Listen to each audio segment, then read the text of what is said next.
आकाशवाणी मुंबई. श्रद्धा मुखेडकर प्रादेशिक बातम्या देत आहे. ठळक बातम्या.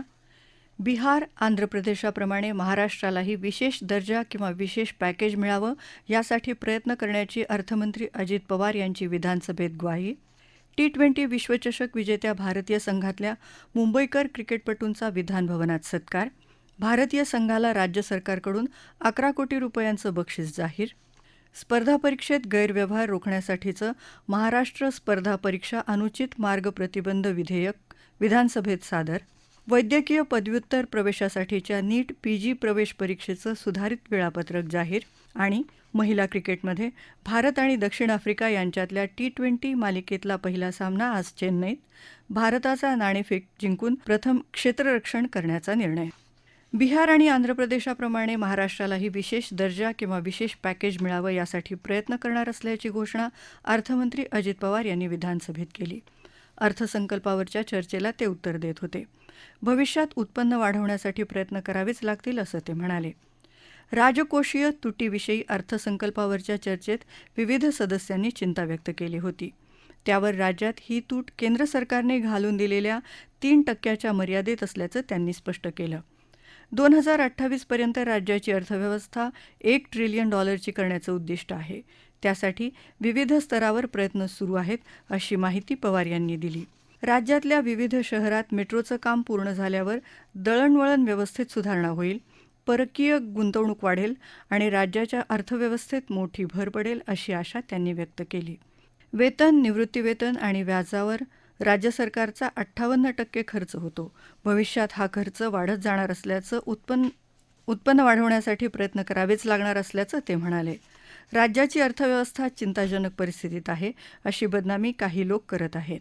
हे प्रकार टाळा असं आवाहन त्यांनी विरोधकांना केलं. महिलांसाठीच्या पिंक ई-रिक्षा योजनेचा विस्तार करण्याची घोषणा अर्थमंत्र्यांनी केली. शेतकऱ्यांना 8.5 लाख कृषीपंप, त्यासाठी 90% अनुदान, ज्योतिबा मंदिर आणि परिसराच्या विकासासाठी स्वतंत्र प्राधिकरण, त्र्यंबकेश्वरमधल्या निवृत्तीनाथ महाराजांच्या समाधीस्थळाचा विकास, सातारा जिल्ह्यात शहीद तुकाराम ओंबळे यांच्या स्मारकासाठी अनुदान अशा विविध घोषणा त्यांनी यावेळी केल्या. यावेळी अर्थसंकल्पावरच्या चर्चेत 70 सदस्यांनी भाग घेतला. विधान परिषदेत आज अर्थसंकल्पावरची चर्चा सुरू होती. राज्याच्या तिजोरीत खडखडाट असताना निवडणुका डोळ्यासमोर ठेवून केवळ स्वतःचा अजेंडा राबवण्यासाठी सरकारनं अर्थसंकल्पाचा वापर केला आहे अशी टीका विरोधी पक्षनेते अंबादास दानवे यांनी केली. राज्याची आर्थिक स्थिती, उत्पन्न आणि तूट यांचा ताळमेळ न राखता या अर्थसंकल्पात केवळ घोषणाच केल्या आहेत, मात्र प्रत्यक्षात त्याचा जनतेला लाभ होणार नाही असं ते म्हणाले.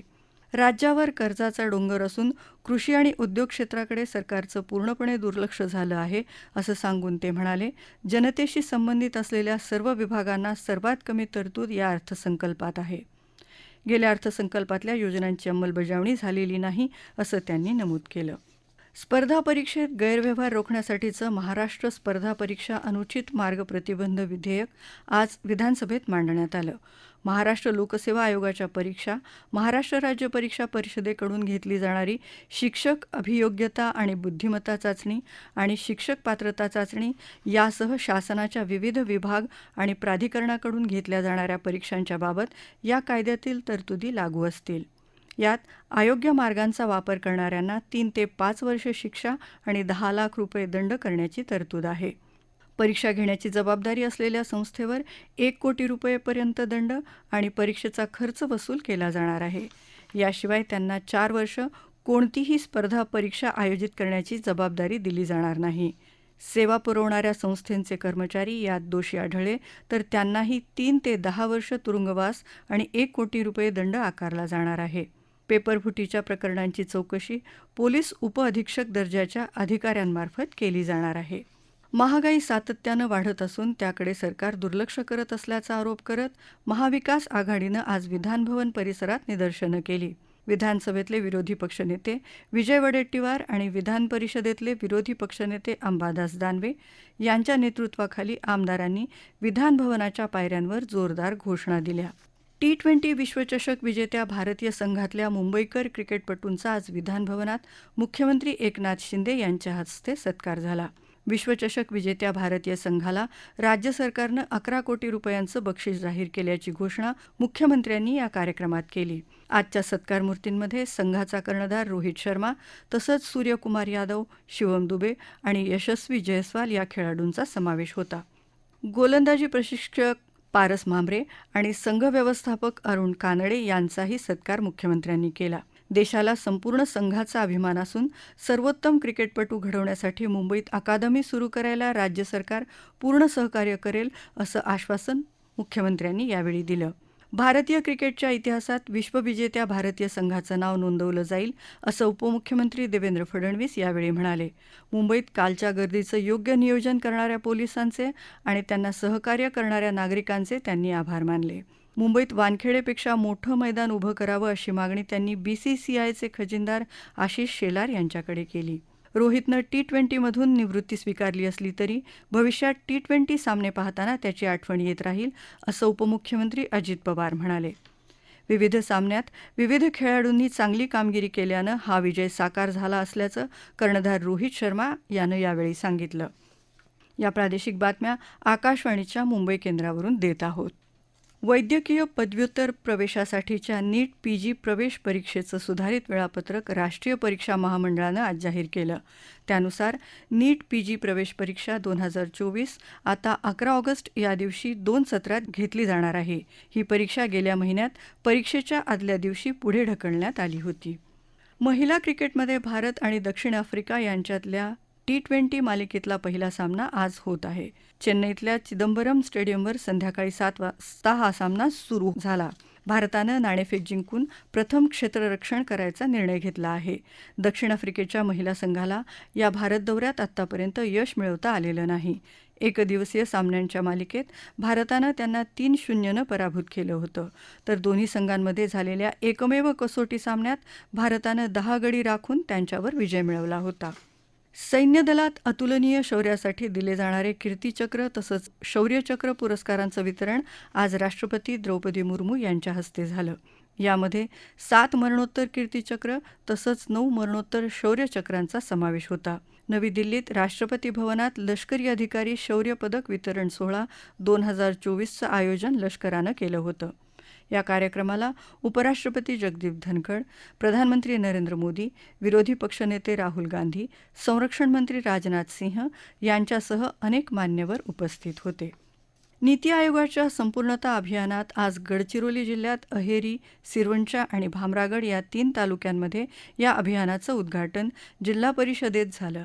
याप्रसंगी उत्कृष्ट कार्य करणाऱ्या अंगणवाडी सेविका, आशा कार्यकर्त्या, कृषी कर्मचारी, आरोग्य कर्मचारी, बचत गटाच्या कार्यकर्त्या आदींना सन्मानित करण्यात आलं. याशिवाय शेतकऱ्यांना बियाणे किट आणि विद्यार्थ्यांना पुस्तके आणि टॅब वितरित करण्यात आले. येत्या 30 सप्टेंबरपर्यंत देशातल्या 500 तालुक्यात हे अभियान राबवलं जाणार आहे. आषाढी एकादशीनिमित्त नाशिकच्या सायकलिस्ट फाउंडेशननं आयोजित केलेल्या सायकल वारीचा आज प्रारंभ झाला. या सायकल वारीत 300 सायकलस्वार सहभागी झाले असून त्यात 40 महिलांचा समावेश आहे. विशेष म्हणजे या वारीत एका पायानं सायकल चालवणारा एक दिव्यांग वारकरी देखील सहभागी झाला आहे. गेल्या 24 तासात कोकणात काही ठिकाणी मुसळधार तर तुरळक ठिकाणी जोरदार पाऊस पडला. मध्य महाराष्ट्रातही तुरळक ठिकाणी मुसळधार पाऊस पडला. येत्या 2 दिवसात कोकण आणि विदर्भात बहुतांश ठिकाणी तर मध्य महाराष्ट्रात आणि मराठवाड्यात अनेक ठिकाणी पाऊस पडण्याची शक्यता पुणे वेधशाळेनं व्यक्त केली आहे.